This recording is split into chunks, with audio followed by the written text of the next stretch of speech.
Bonsoir, c'est Souka Oubakar. Ça me fait énormément plaisir de revenir vous parler cette année et c'est toujours un grand plaisir de revenir vous parler. Ça me touche énormément que vous ayez encore fait appel à moi et c'est ça. Je m'appelle Aboubakar Soko. Pour ceux qui s'en rappellent, je suis joueur de soccer professionnel. J'ai joué ma première saison l'année passée avec les Halifax Wanderers dans la première ligue canadienne. Euh, Je me suis rendu là-bas grâce à l'Université de Montréal, où j'ai évolué pendant 5 ans avec les Carabins. Mais avant de me rendre à l'Université de Montréal, le chemin était très très long. Mais aussi, il y a eu des hauts et des bas que j'ai pu surmonter grâce à l'aide de ma famille, mais aussi de toutes les personnes qui m'ont côtoyé. C'est ça. Et comme vous, tout comme vous, j'ai été dans une école primaire. Et c'est sûr que c'est pas facile au début. Il y a des hauts et des bas.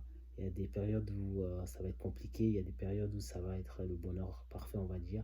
Mais il faut garder foi. Il faut travailler fort. Mais aussi, il faut persévérer et se donner des objectifs qu'il faut bien sûr atteindre. Et il ne faut pas se précipiter. Il faut écouter tout le monde. Il faut écouter les enseignants qui vont vous donner des conseils, qui veulent que de vous bien, quoi. Il faut persévérer.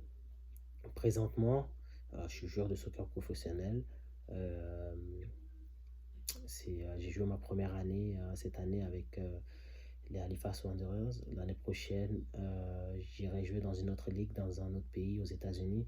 J'irai jouer dans la USL, dans la deuxième division américaine. Donc ça va être un autre challenge pour moi, que je vais essayer de surmonter ça avec l'aide de ma famille, de mes amis, mais aussi de nouveaux coéquipiers que je vais rencontrer là-bas.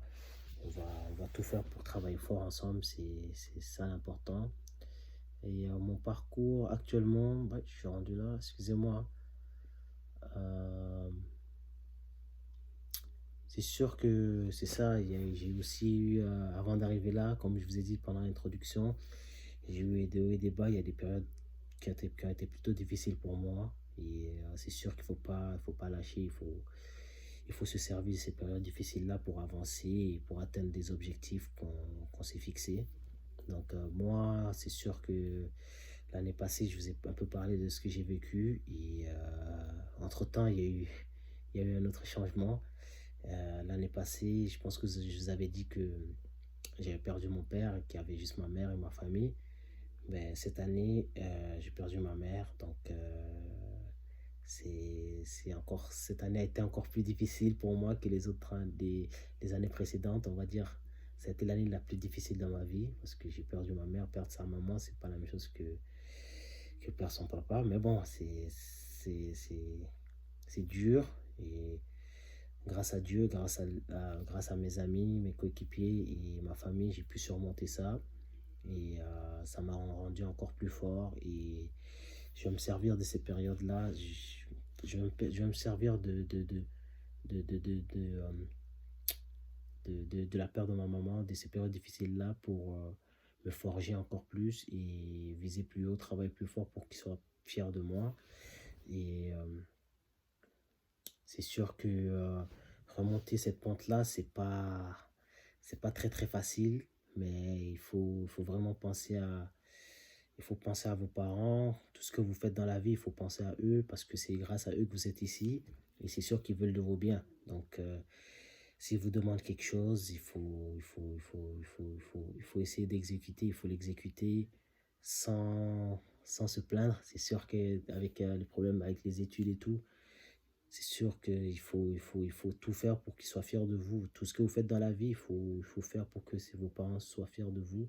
Et c'est la seule chose qui compte dans la vie parce que c'est c'est eux, quoi. C'est eux, c'est la famille, mais aussi les professeurs aussi qui vous donnent des cours, qui prennent, on va dire, qui viennent le matin et qui préparent leurs cours, qui préparent tout. Il faut tout suivre à la lettre. Il faut tout faire pour être le plus parfait possible parce que c'est ça qui va c'est cette étiquette-là qui va vous suivre jusqu'à la fin de vos parcours, jusqu'à la fin de vos études, mais aussi quand vous allez rentrer dans un monde professionnel, c'est ça c'est la même chose qui va vous aider plus tard. Parce que moi, personnellement, quand j'étais jeune, j'étais plutôt un bon élève, un bon étudiant. J'avais pas les meilleures notes, mais je faisais en sorte de m'en sortir, je travaillais fort et même quand je suis rentré à l'université, c'est la même chose.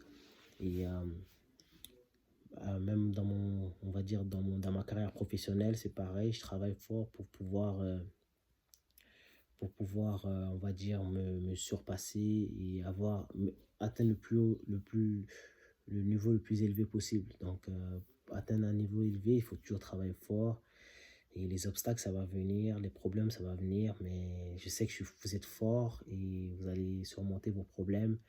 Et n'hésitez pas aussi à communiquer en cas de problème, parce que moi, personnellement, tous les problèmes que j'ai eu dans ma vie, j'ai une grande sœur qui est toujours à l'écoute, donc je n'hésitais pas à lui parler de tout ce que je ressentais et elle m'a beaucoup aidé à surmonter tous mes problèmes-là, tous les problèmes que j'ai rencontrés dans ma vie, elle m'a aidé à les surmonter, donc c'est ça, c'est pas nouveau et c'est sûr que d'autres problèmes, j'en aurai d'autres problèmes dans ma vie, mais il faut rester positif et travailler fort pour que, voilà quoi. Et c'est ça, et je vous encourage aussi à rester positif dans la vie, à travailler fort et à, à rester, on va dire, solidaire. Même si vous êtes tous dans la même classe, il faut rester solidaire. Vous êtes tous des amis. Vous devez tous faire en sorte que votre copain à droite ou votre copain à gauche, il soit le plus à l'aise possible, qu'il soit content de venir à l'école chaque matin, parce que c'est ça le plus important dans la vie. Il faut rester positif, travailler fort, travailler l'un pour l'autre, être, on va dire, être solidaire, parce que vous n'êtes pas que des étudiants qui partagent la même école, vous êtes des frères et des sœurs. Donc, voilà, il faut rester positif, on va dire, il faut rester soudé. Et c'est sûr que vous allez tous réussir, j'en suis énormément, je suis sûr que vous allez tous réussir. Je suis fier de vous. Donc, faut continuer à travailler fort. Et c'est tout ce que j'ai à vous dire. Et c'est sûr que se parler comme ça, c'est pas la même chose parce que je suis en train de me filmer, vous parler, c'est pas la même chose. C'est sûr que si je suis devant vous, ça va être plus facile la communication et c'est sûr que vous aurez beaucoup de questions à me poser. Et moi aussi, j'en aurai des questions à vous poser. Donc, ça me fait énormément plaisir. Et merci beaucoup d'avoir fait appel à moi aussi cette année. Donc, j'espère que quand tout ça va passer, on va trouver un temps où on pourra s'asseoir, on va parler. Je pourrais même me déplacer facilement pour venir vous voir et ça me fera énormément plaisir de passer une journée complète avec vous. Donc, c'est ça et prenez soin de vous. Merci beaucoup et à très très bientôt. Bonne année.